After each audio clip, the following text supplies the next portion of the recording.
അപ്പൊ തിരിച്ചു പറയണം. താരക്കുട്ടി എന്തായി വേഷം? അതെ, അതൊക്കെ ഒരു സസ്പെൻസ് ആണ്. മനസ്സിലായി. എനിക്ക് എന്താ മാറ്റൂ? കറുപ്പും കറുപ്പും ധരിക്കുമ്പോ ഒരു അയ്യപ്പന്റെ പാട്ടാണെന്നുള്ളതാണ് അങ്കിളിന് തോന്നുന്നത്. എനിക്ക് അറിഞ്ഞൂടാ. അതെ, എനിക്കിപ്പോ ഒരെണ്ണം തോന്നി. ഒരു പല്ലില്ല പോകുന്നു. അതാണ് അവള് പ്രതീക്ഷിച്ചത് പറയാൻ. പല്ലെന്തേ പോയി? എവിടെ പോയി? പിന്നെ എന്റെ അച്ഛനും അച്ഛനും വന്നിട്ടുണ്ട്. അത് പറയാനാണ് ഇങ്ങനെ കാത്തു നിന്നത്.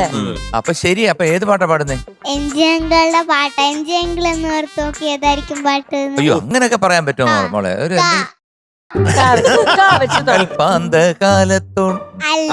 അയ്യപ്പനെ ഓർത്ത്. അയ്യപ്പന്റെ കൺ. കൺ. ബാക്കി കൂടെ പറ. ലം.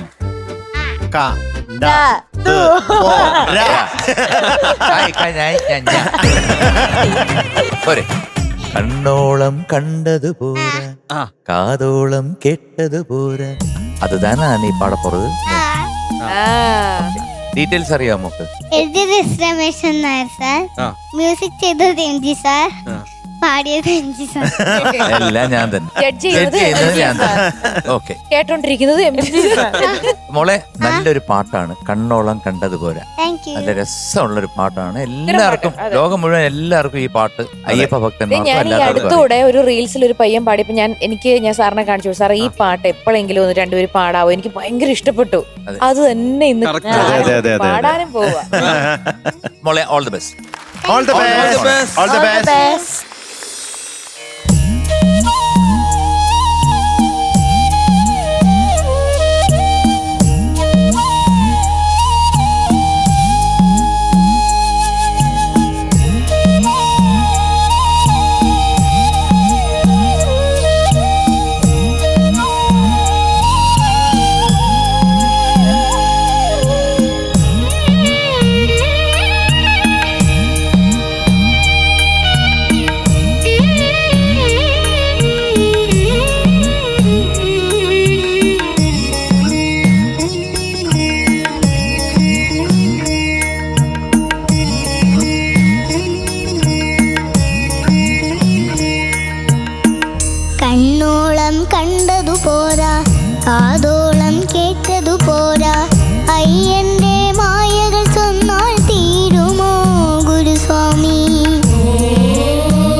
Very good very good very good super. Super.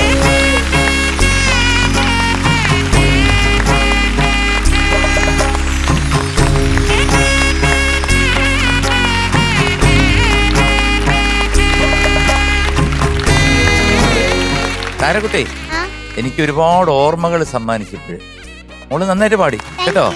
ഈ പാട്ട് കേട്ടോണ്ടിരുന്നപ്പോഴെല്ലാം അങ്കിളിന് ഒരുപാട് ഓർമ്മകൾ പുറകോട്ട് അങ്ങനെ പോയിക്കൊണ്ടിരിക്കുകയായിരുന്നു. കാസറ്റും CD-യും നിൽക്കുന്നത് വരെ തൃപ്പടി എന്ന ഒരു കാസറ്റ് ആൽബം മുതൽ അങ്കിള് സ്ഥിരമായിട്ട് എല്ലാ വർഷവും അയ്യപ്പൻ്റെ പാട്ടുകൾ ഇറക്കുമായിരുന്നു. എല്ലാ വർഷവും അത് സൂപ്പർ ഹിറ്റായിട്ട് പോയിക്കൊണ്ടിരുന്നു. അയ്യപ്പൻ്റെ അനുഗ്രഹം കൊണ്ട് എൻ്റെ അയ്യപ്പൻ പാട്ടുകൾ എഴുതാത്ത ആരുമില്ല. എല്ലാ ആൾക്കാരും മ്യൂസിക്കും ചെയ്തിട്ടുണ്ട്, എല്ലാവരും എഴുതിയിട്ടുമുണ്ട്. എനിക്ക് എടുത്തു പറയാനുള്ളത് ഇതിൻ്റെ വരികൾ നമുക്ക് ഒരു രക്ഷയില്ല. കാരണം വെച്ച് കഴിഞ്ഞാൽ മനുഷ്യൻ്റെ മനസ്സിനെ പിടിച്ചുലർത്തുന്ന അല്ലെ പിടിച്ചുലയ്ക്കുന്ന വരികളാണ് രമേശ് നായർ സാർ എഴുതിയിരിക്കുന്നത്. അപ്പം ആ വരികൾ എഴുതി കണ്ടപ്പോഴത്തേക്ക് എനിക്ക് അങ്ങനെ ആ രീതിയിൽ ഒരു ഈണം, അതായത് ഇത് എൻ്റെ ചേട്ടൻ്റെ കാവാലൻ നാരായണ പണിക്കർ സാറുമായിട്ട് ചേർന്നൊരു പാട്ടുണ്ട്, കറുകറ കാർമുകിൽ കൊമ്പനാനപ്പുറത്തേറി വരുന്നൊരു മൂർത്തി. അപ്പൊ ആ ഒരു ഈണത്തിന്റെ ചുവട് പിടിച്ചാണ് ഞാനിത് ട്യൂൺ ചെയ്തത്. അങ്ങനെ അപ്പം രമേശൻ നായരേട്ടൻ, MG രാജേന്ദ്രൻ അവരൊക്കെ ഒരു ഗ്രൂപ്പ് ആയതുകൊണ്ട് രമേശൻ നായരേട്ടൻ തന്നെ പറഞ്ഞു, ശ്രീകുട്ടൻ ഈ ഒരു മീറ്ററിലൊന്ന് എടുത്തു നോക്ക്, ഞാൻ ആ മീറ്ററിലാണ് എഴുതിയിരിക്കുന്നത്. അങ്ങനെ അത് ട്യൂൺ ചെയ്ത് ഇപ്പോഴും ലോകമെമ്പാടുമുള്ള അയ്യപ്പ ഭക്തന്മാർക്കും അല്ലാത്തവർക്കും ഇത് മനസ്സിൽ ഒരു നിധിയായിട്ട് കാത്തു സൂക്ഷിക്കുന്ന ഒരു പാട്ടാണ്. അത് മോളെടുത്തതിൽ ഏറ്റവും വലിയൊരു സന്തോഷം അറിയിക്കുന്നു. മാത്രമല്ല ഈ അവസരത്തിൽ ഞാൻ ഓർക്കുന്ന രണ്ടുപേരുണ്ട്. ഇത് പ്രോഗ്രാം ചെയ്തത് എൻ്റെ അടുത്ത സുഹൃത്തും എത്രയോ വർഷം എൻ്റെ കൂടെ കീബോർഡ് വായിച്ച ജിജിത്താണ്. ജിജിത്ത് ഇന്ന് നമ്മളോടൊപ്പം ഇല്ല. പക്ഷേ ഈ പാട്ട് റെക്കോർഡ് ചെയ്തത് SS ഡിജിറ്റൽ സ്റ്റുഡിയോയിലാണ്. OK ഗോപിയാണ് ഈ നാഗസ്വരം വായിച്ചിരിക്കുന്നത്. അപ്പൊ ആ നാഗസ്വരം വായിച്ചുകൊണ്ടിരുന്നപ്പോൾ ഞാൻ എപ്പോഴും ഇംപ്രവൈസ് ചെയ്യാൻ പറയും ഗോപിയുടെ. അപ്പൊ അതിങ്ങനെ വായിച്ചുകൊണ്ടിരുന്നപ്പോൾ പല രീതിയിൽ ഇംപ്രവൈസ് ചെയ്തപ്പം ഞാൻ കുറച്ച് ഈ രാഗം കുറച്ചൊന്ന് പാടിയപ്പോഴത്തേക്ക് ഗോപി പറഞ്ഞു, എങ്കിൽ MG ഒരു ടേക്ക് എടുത്തോന്നു. അപ്പൊ ഇത് പാടിയപ്പോഴത്തേക്ക് ജിജിത്ത് നോക്കിയപ്പോൾ നിന്ന് കരയായിരുന്നു. ആ ഒരു സെക്കൻഡ് ബീജത്തിലുള്ള നാഗസ്വരം ഉണ്ടല്ലോ, അതൊന്ന് പ്ലേ ആവും.